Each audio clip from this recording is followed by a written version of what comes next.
Greetings shippers, welcome back, and it's time to continue on in our advice series with a question that I get asked all the time, and last video was no exception. That's, how do you get started writing fanfiction? For those who missed it, last time we discussed how to get your motivation back if you have a work in progress, and also some of the reasons that a work in progress can arise. So I'll leave a link below in case you missed that, and this seems like a natural follow-up. Speaking of follow-up, follow me on social media. I post all kind of tidbits about what's coming up next, and it's a good time, I swear. So, getting started with your fic. Now this question is often greeted with the well-intentioned but somewhat flippant advice of just do it. Don't let your dreams be dreams. While it may seem obvious and is actually good advice, it does require some elaboration. And to elaborate on that, we need to first examine some of the reasons why people don't just do it. Let's start off with the fact that for many, you need to build your confidence. Lots of people don't post because they don't feel confident in their work, be it in terms of the fandom, the formatting, the grammar, a lot of factors. Something about it they just don't feel comfortable to post. And of course, this is just symptomatic of creative work in general. It is often very painful to go through your work again, as the creator, you see the most wrong with it. Or at least that tends to be the case. There are, of course, exceptions. These questions of everything from spelling to originality have intensified as fanfiction has proliferated everywhere. There is so much more of it now than there was at the genesis, especially thanks to the online age, which has made sharing it easier than ever. So the first step is to feel proud of your work by making sure that it's the best that you can possibly do, or at the very least that you're happy with it. So this means checking your spelling, your facts, your formatting, and also not letting yourself get stymied by the quality of other fics. Writing fics isn't about keeping up with the Joneses, it's about producing work that you feel proud of. And of course, sharing one's own ideas with the world. So also take pride in what your story is about, be it a common narrative, a rare pair, something for the dominant pair, a smut fic, or even a foray into the taboo. Take it in stride and move forward if you want to contribute to the community in that way. And don't worry about feeling nervous. While some can post like it's nothing, it is perfectly natural to feel a bit of apprehension, as when you put something out there onto the internet, you have no idea what the reaction will be. Which actually leads us to our next step, fic preparation. When posting a work,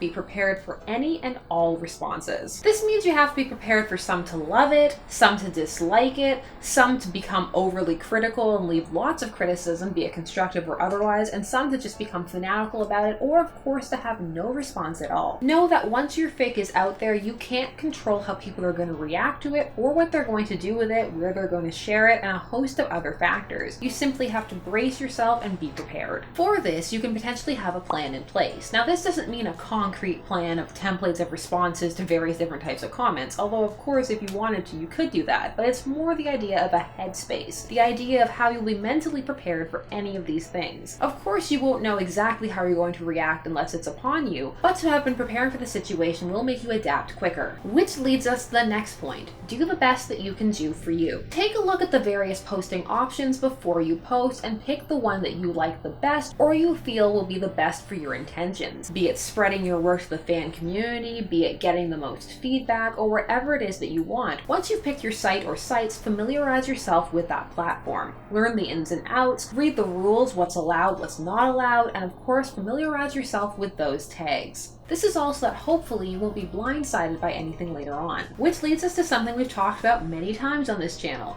Utilize your tags. Now while there is a discussion to be had about whether utilizing certain tags could constitute spoilers or not, in general it is best to be as accurate with your tagging as possible. This includes characters as well as tropes and situations. This accurate tagging is not only for your readers but also for yourself. While most readers will let a lack of certain tags slide, there are some who will be quite put off by say a certain character appearing who wasn't in the tags or a certain situation arising that also wasn't tagged, particularly if it's hurt comfort, non-con or dub-con, or something a bit more triggering for some. And people who don't like this kind of thing may respond and be quite vocal about it. So by tagging accurately, you may save yourself some heartache. Though of course it is impossible to plan for all negative responses, so don't dwell on it and make yourself paranoid. And also if it's not something that bothers you, i.e. you feel that you shouldn't need to tag for everything because you do want some things to be a surprise, then brace yourself for that potential response and just roll with it. If that's the stance that you're going to take, then you're going to have to stand behind it. And not everybody is going to agree with it, and that's fine. But just note that it may cause some controversy for some. As always, when entering the fandom scape, be as optimistic as possible. It makes fandom the most fun for everyone. In a similar vein to the previous point, familiarize yourself with fandom terminology. And more importantly, the canon of whatever it is you are writing in. Now, for both the latter and the former, you don't have to know everything. You shouldn't have to spend months and years researching to enter fandom, although some do for their own enjoyment. However, there are some things one should know just to cover their bases and to show readers that they are taking their work at least somewhat seriously. This is a cue that the reader should as well, and this stands for crack and humor fics too. So what does this entail? Well, it includes things like making sure your characters' names are spelled correctly, that certain places and nouns are properly identified. For example, if your hero operates in Gotham City and you say he operates out of Star City, there are a lot of people who are going to notice that. And for some who are doubting, this is indeed very feasible, as there are some who produce fics without actually going to the canon first, meaning they see the fandom, join it, and still produce credible works. So there is enough out there to go on. For most readers, it is expected that base canon remains intact unless the changes are deliberate. So if your changes are deliberate and you don't want people to think that you've just simply made a mistake, this can be worked around in either the tags or author's notes. Just let people know that the changes are deliberate. This can even be achieved without having to do anything, say with the description of your work. Some descriptions let the reader know right away that this is AU, or that the scenario has disregarded some key part of canon. And of course, if your work is an AU, it is always best to label it so, because there are no shortage of people who will appear telling you that you've made a mistake. And the unfortunate thing about people correcting you on the internet is even when they are well-intentioned, they rarely look down to see if others have corrected you, which means that you won't just get one correction comment, you will get several.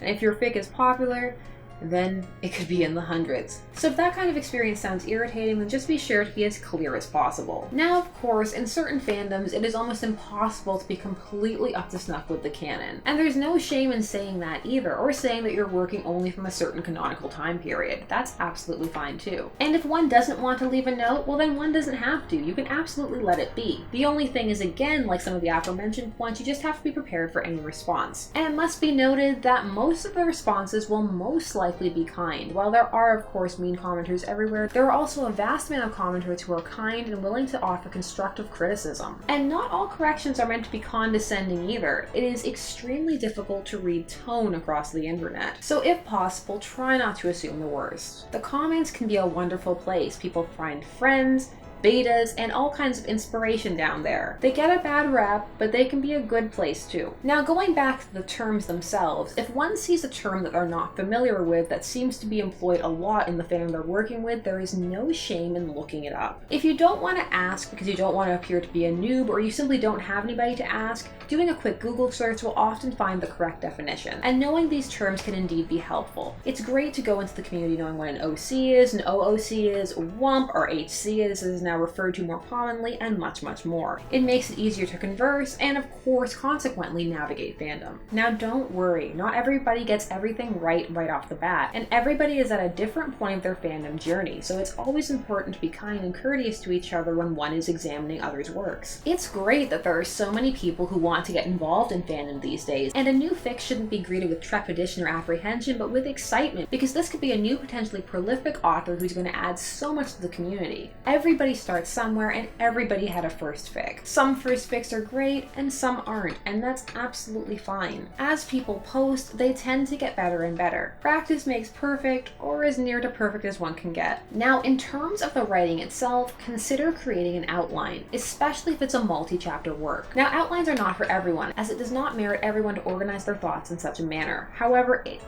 can be very helpful to have at least some kind of loose notes about the narrative or where you're going jotted down somewhere, even if it's not a chapter by chapter breakdown. Having a plan doesn't mean you're going to or have to stick to it exactly. Your fic will change and evolve as you write it. That's simply the nature of it, especially with all of the response and fan interaction that you may be receiving. However, having that base outline in place will tend to keep you on track, and if you do need to make changes, you will have some kind of structure to insert them into. Having an overall shape and flow, and especially an ending, can keep you goal-oriented and potentially stave off the dreaded work in progress. It's not not a guarantee, but it is an added step that can be helpful for some. It's something employed by traditional writers, and it can work just as well in fandom. As for checking your grammar, having a friend or beta read over it if possible is always the best. However, if you can't find one and you just have to do it yourself, take heart. Even the best works have typos. Official works even. Simply take note of your weak areas and try and improve on them. And now, the secret that no one wants to hear. So take a deep breath. No work is perfect and everybody makes mistakes, and you will too. Everybody has that cringeworthy typo, misplaced comma, or just a wish that they'd done something differently, changed the order of events, rearranged a paragraph, something. 'Tis the nature of writing. It is extremely rare to look back on a work and think that it is flawless and that you would have done nothing differently. And that's okay. It's part of the process because as you create, as mentioned earlier, you're only going to evolve. So you'll always be looking back on your work from a standpoint that's somewhere ahead of it down the road. Even if it's the very next day, you're a bit different for having worked on it. So take it all in stride and improve what you can as you go. And remember, more important than just getting on with it potentially is having fun. Make sure you're having fun with your fandom. It's not meant to be a dour, stressful, angst-ridden experience. It's supposed to be a fun sharing of ideas. Of course there are stresses that can come into it, and no experience is 100% hunky-dory positive. However, if it's something that's bringing you a lot of unhappiness, then that's not the way you want to approach it. I've said it before and it was lame, but it gets less lame every time I say it. Like the B sharps. Fandom is fundum. Or it should be at least. Remember, your work is worth it. Even if a trope has been done to death a million times before, it hasn't been done by you. So if you really want to work on something you want to get out there, then as the flippant advice says, do it. You don't know what's going to happen until you do. So yes, I guess, just do it, but make sure you're putting your best foot forward when you do. So hopefully that got you thinking, or at least was mildly helpful. If you're a writer, please share what helped you get started down below. And of course, leave more of your questions about fandom or fics down there too, and we will keep on doing this because it's a lot of fun. Thanks so much for spending some time with me, and I hope you had as much fun as I did. I know I'm being quiet, but it's because it's nighttime and I don't want to wake anybody up, but I'm really excited on the inside. Subscribe if you haven't already, and please hit that bell notification so you never miss a video. I appreciate all of you shippers out there, and I'll see you guys very soon.